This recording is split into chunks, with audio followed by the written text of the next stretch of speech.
The biggest problem in HVAC in 2026 is not leads. It is not marketing. It is not even the technician shortage.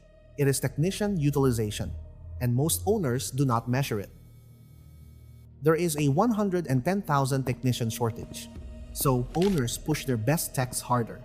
Longer days, more emergency calls, compressed installs. But when utilization becomes reactive instead of structured, gross profit collapses. If your gross profit target is 15 to 25%, chaos is expensive. We are operating inside a repair economy. Replacements now cost $12,000 to $15,000. Homeowners hesitate. They want fast diagnostics, clear answers, immediate scheduling. If your booking system is slow, leads stack. And stacked leads distort technician utilization. That is where burnout begins.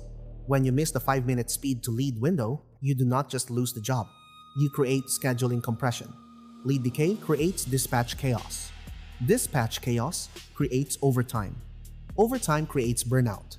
And burnout destroys your highest producing asset. During the R410A phase-out and the A2L transition to R32 and R454B, installs are more regulated. Timelines are tighter. Margin is thinner. You cannot afford operational disorder. Technician utilization discipline is no longer optional. The top HVAC companies in 2026 are not scaling by hiring.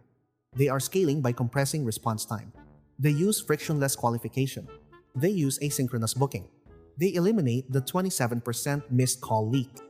They protect technician utilization before burnout happens. If you want to fix this at the source, I built a free ManyChat conversation flow that handles qualification and pushes directly into booking. It is the same system that protects the 5-minute speed to lead window. You can download the template for free.